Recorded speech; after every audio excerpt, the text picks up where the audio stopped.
Hey everyone, back once again, here to showcase a bit of progress in my landscape scene.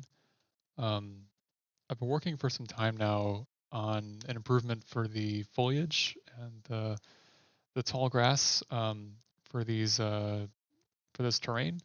Um, it's something that has actually been way more involved than I initially thought it was going to be. Um, it involves more procedural methods of orchestrating world position offset techniques and simulates the look of wind rolling across the surface. Um, and I've had to follow a number of different resources online to figure out the best way of approaching this challenge. And big shout out to the tech artist individual who um, really did, I think, some invaluable stuff, posting his resources online to follow. Um, so thank you to, I hope I'm pronouncing your name right, Ghislaine Girardeau. I'll have to link his YouTube account in the description below. So if you're interested, please feel free to give it a whirl. It's some very useful stuff in there. Um, and but yeah, I hope in the meantime I can go through this and briefly explain things in a way that's a little more um, basic and how it's put together. To start, I've inside of Blender, all these cards they're actually LOD based, so I'm no longer using nanite solutions for this sort of thing because we're so relying on um, you know vertex blending and world position offset techniques. I thought this would be, you know, the better approach as opposed to using nanite, which is a bit more rigid in that regard. Um, but each card, yeah, they're all pointed in the same direction, with the difference being that their vertex normals are being randomly rotated along the XY axis, um, and these directions are the same for each LOD. Um, it's something that I um, got through a script here. So pressing play, you're just going to naturally um, bake out the vertex normals for each object. Um, in addition to that, there's two extra UV channels here for necessary data we need within the shader. The first one being, of course, the your standard base color projection. Um, but the second could be the individual pivot points for each object as it relates to its position world space here within Blender. Um, so I can take these pivot points into my shader and convert them into from local space to absolute world space, and have some extra information on hand to dictate the orientation of the card or um, its position or magnitude of bending, let's say. Um, there's a lot of really cool stuff that we can use through having that information on hand. Um, the second channel here would be something that involves converting the UV island into a single line that corresponds with its actual height in the scene relative to its 0 to 1 space. Um, so for instance, this card here, its height would be as such, and you could use this um, in tandem with, say, gathering a linear gradient going uh, from top to bottom, or having some point of reference when bending the card along its axis inside of Unreal. Um, yeah, this sort of thing is actually it's very useful and it seems like a very good way of coming at this challenge. I also used an add-on here called Data Baker to get these two results. You can find it in the resources that Mr. Ghislaine provides. So kudos to him, and thank you very much, sir. So once the FBX is imported into my scene, um, I then come at it within the material. I've been soliciting the UV coordinates, gathering their information, converting local space to absolute world space, um, and getting their positions so I can use that with some extra parameters that dictate the density of the grass. So this texture here, for instance, being what's called a clump mask. It's a very small 128 sized resolution texture. Um, these vectors here are procedurally generated. They would basically help tell the shader which direction the card is pointing along a landscape surface. So you might have, some clumps here. You can see that, some parts of the grass are more dense than others. They're pointing one way, and when they reach a different position in this space, they'll revert back to another rotation. You have the blue channel. This could be for uh, you know dictating a different size scale, or the alpha channel would be like another variation for their bending angle, um, and so on. So I can then I get these outputs, and um, again I'm taking in the data I have from my object, and I'm running it through. Um, I guess this is the main tamale. It's basically the procedural wind texture. You can see it looks like this. Again, it's a 128 sized um, render target, and set to a format of RGBA 16F. Um, and if you want more information on this, look through the um, description. It'll point you to a better resource for understanding its methodology. But essentially, we're taking Niagara and we're rendering particles um, along a grid space surface, and each particle that reaches the bounds of that resolution will be tiled. So you can see the extents of each particle as it's being rendered from its radius and so on. It's tiling appropriately across the surface, so I can, see that seamlessly move through my landscape without any problems. We're also offsetting a small um, turbulence noise texture on the bottom hand side of it, so we get some added variation there, like randomization for wind and gust strength and so on. Um, and this texture would is appended and switched um, with appropriate frame switching here, um, and output through my shader for use within the world position offset techniques. Um, and yeah, from there, um, we're able to get the rest of the information we need for vectors that we can then translate into the surface normals.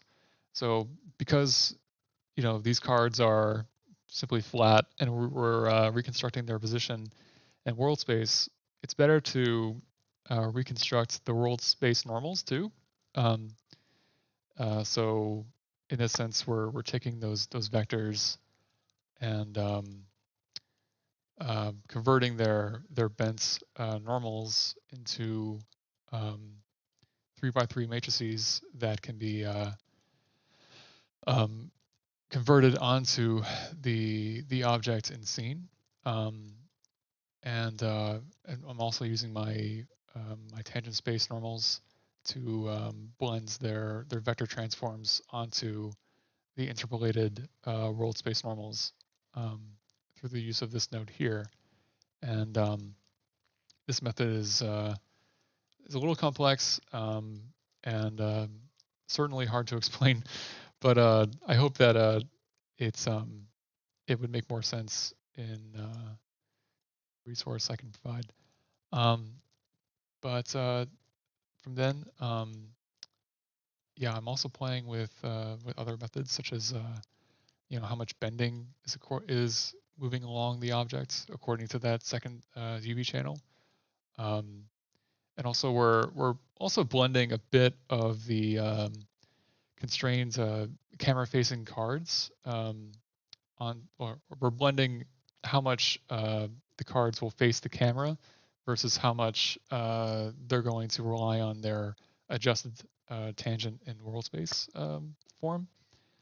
Um, so, that's something we're sort of blending in our old school camera vector techniques to get an approach where we were maximizing the amount of information we see on camera.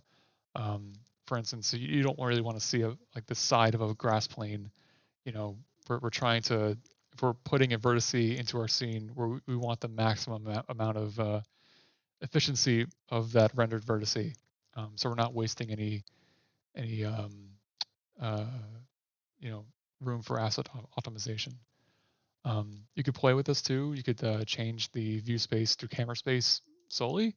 There might be pros and cons to that, but for now, I'm just transforming it to world space and normalizing this um, together to gain these new vectors.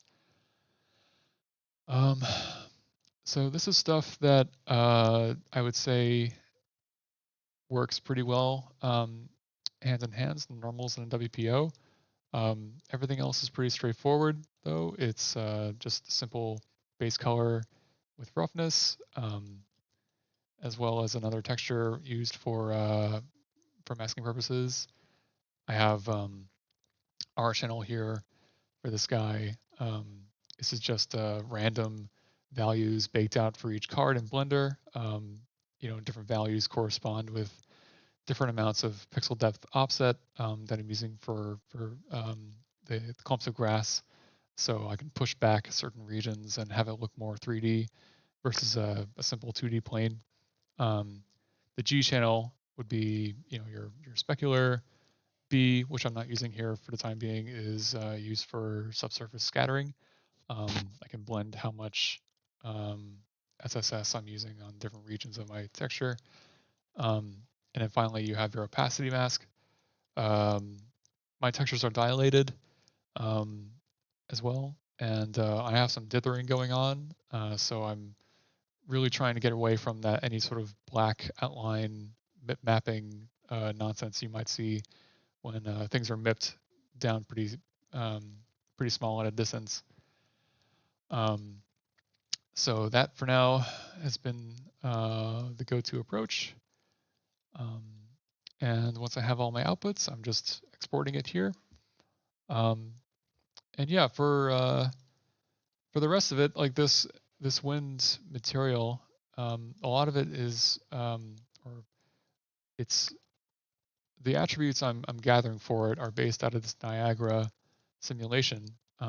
So we're gathering the um, the attributes or the values we need to um, use within the blueprint that renders, you know, this this stuff down onto the render target. So we're uh, we're not relying on any camera-based projection within the scene. Projection actors are wildly expensive, and they don't really offer, I would say, the same amount of procedural flexibility as opposed to using an approach like this.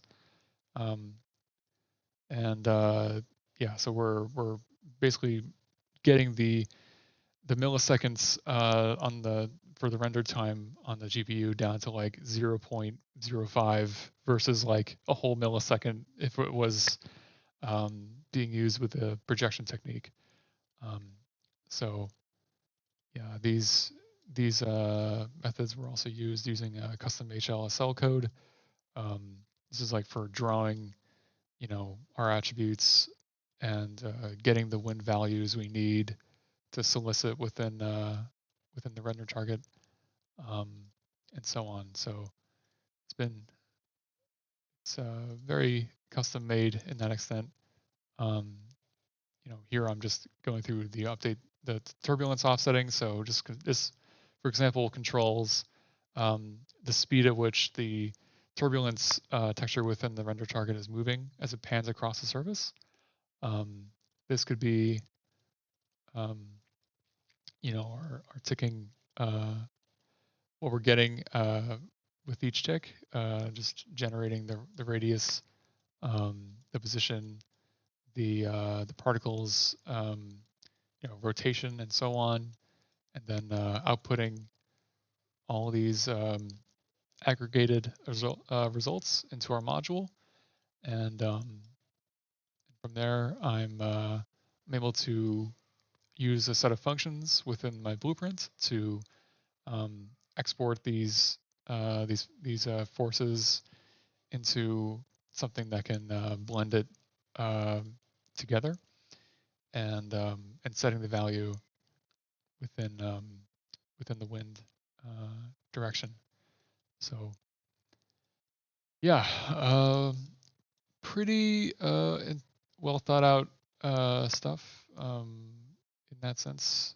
Uh, but anyway, it's been a journey putting this together. I hope that